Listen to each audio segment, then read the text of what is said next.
की परीक्षा के लिए बहुत ही कम समय बच गया है। अर्थात जो आपकी LT टेट की परीक्षा है इसके लिए बहुत ही कम समय बचा हुआ है। इसी समय को ध्यान में रखकर आपके समक्ष लाया हूँ पिछले 10 वर्षों के हल प्रश्न पत्र। अगर आप किसी परीक्षा की तैयारी करते हो तो आपको प्रीवियस ईयर क्वेश्चन पेपर के महत्व के बारे में पता ही होगा, क्योंकि अगर जब तक आप प्रीवियस ईयर के क्वेश्चन पेपर को नहीं देखते हो आपको एक आधार नहीं मिलता है कि आपको किस प्रकार की तैयारी करनी है। अब देखिए, अगर आप LT टेट के सिलेबस को सर्च करोगे तो आपको पूरा सिलेबस नहीं मिलेगा। तो अगर जब सिलेबस आपको पता नहीं होगा तो आप तैयारी कैसे करेंगे। इसकी तैयारी करने के लिए एक ही माध्यम होता है कि आप प्रश्न पत्रों को देखिए, किस प्रकार के प्रश्न पूछे जा रहे हैं और उसी की तैयारी करते रहिए। अगर आपको लेवल पता चल जाएगा आप तैयारी अच्छे से कर पाएंगे। तो आपकी सुविधा के लिए मैं आपके समक्ष इन प्रश्न पत्रों को लाया हूँ। तो अगर आप इंटरेस्टेड हो तो आपको इस नंबर पर संपर्क करना है 8293121229। यहाँ पर आप व्हाट्सएप करिए, आपकी कोई भी क्वेरी होगी आपको उसका उत्तर दे दिया जाएगा। ठीक है, चाहे LT टेट की परीक्षा हो, LT कमीशन की परीक्षा हो, PGT हिंदी की परीक्षा हो, कोई भी परीक्षा हो, यहाँ पर ये आपके लिए महत्वपूर्ण होने ही वाले हैं। ये जितने प्रश्न पत्र हैं ये LT टेट के हैं, LT कमीशन के हैं, PGT हिंदी के हैं। इन तीनों के कम्बिनेशन यहाँ पर आपके समक्ष लाया हूँ, इसलिए आपके लिए ये बेहद ज़्यादा महत्वपूर्ण होने वाले हैं। तो मेरा आपसे आग्रह है आप एक बार इन्हें देखिए और अपनी तैयारी को सुदृढ़ कीजिए। वेलकम टू एग्ज़ाम विवेचना।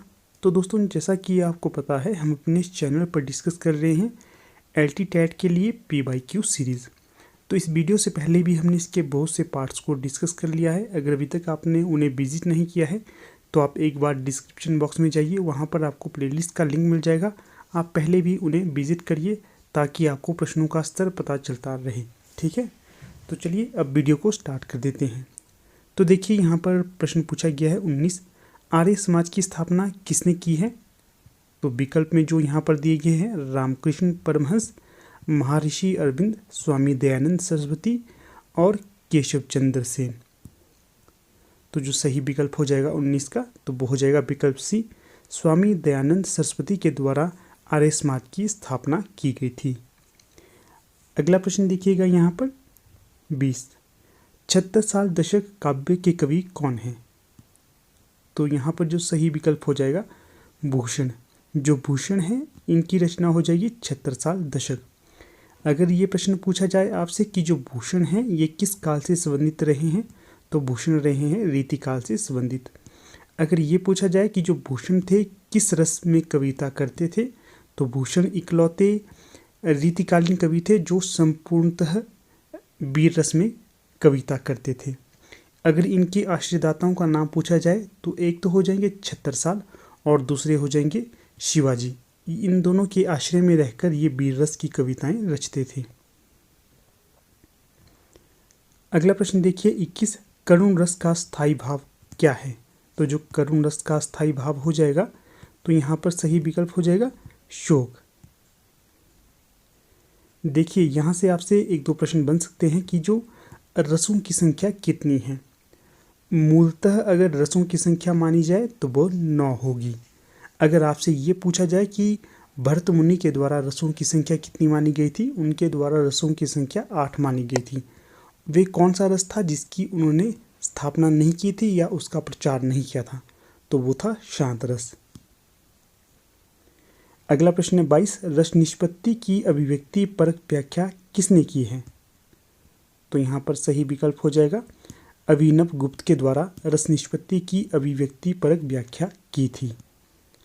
यहाँ पर देखिए, कई बार ये भी प्रश्न बनता है कि जो भरत मुनि के रससूत्र की व्याख्या सर्वप्रथम किसने की थी, तो वो की थी भट्ट लोलट के द्वारा। अगर आपसे ये प्रश्न बने कि साधारणीकरण की स्थापना किसने की थी, तो ये भट्ट नायक के द्वारा की गई थी।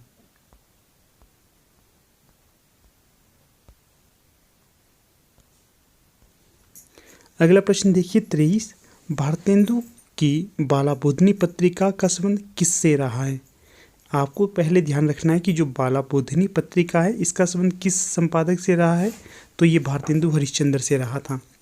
अगर ये पूछा जाए जो पत्रिका थी किस पर आधारित रही थी, ये देखिए बाला से आप याद रख सकते हैं कि ये जो स्त्रियों से संबंधित रही होगी, तो सही विकल्प यहाँ पर बी हो जाएगा कि ये स्त्रियों से संबंधित थी। अगला प्रश्न है 24, हिंदी का प्रथम समाचार पत्र कौन सा था। तो अधिकतर बच्चों को इसका सही उत्तर आता ही होगा कि जो उदंत मार्तंड है ये हिंदी का प्रथम समाचार पत्र रहा था। ठीक है, अगला प्रश्न देखिए 25, साहित्यालोचन किसका आलोचना ग्रंथ है? तो साहित्यालोचन हो जाएगा यहाँ पर विकल्प सी, श्याम सुंदर दास जी का आलोचना ग्रंथ। यहाँ से देखिए एक प्रश्न आपको बन सकता है कि जो वे कौन से हिंदी इतिहासकार थे जिन्होंने हिंदी इतिहास की रचना की थी हिंदी भाषा में? तो यहाँ सही विकल्प हो जाना था शिव सिंह सेंगर। इनके इतिहास ग्रंथ का क्या नाम है? इनके इतिहास ग्रंथ का नाम है शिव सिंह सरोज। अगला प्रश्न देखिए 26, तो यहाँ पर क्या पूछा गया है? प्रकृति के सुकुमार कवि के तौर पर कौन जाने जाते हैं?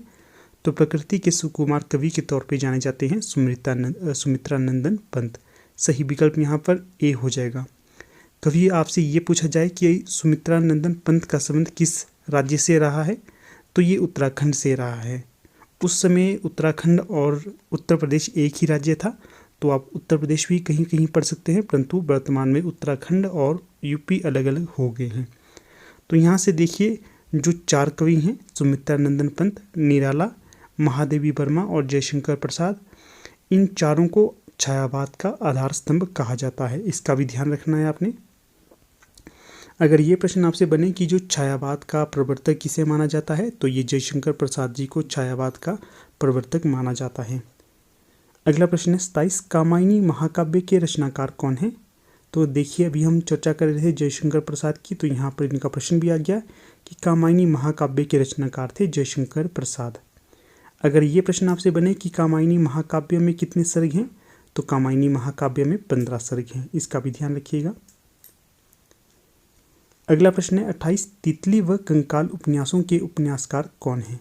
तो ध्यान रखिएगा तितली और कंकाल ये 2 उपन्यास हैं और इनके उपन्यासकार का नाम हो जाएगा जयशंकर प्रसाद। तो सही विकल्प यहाँ पर सी हो जाएगा।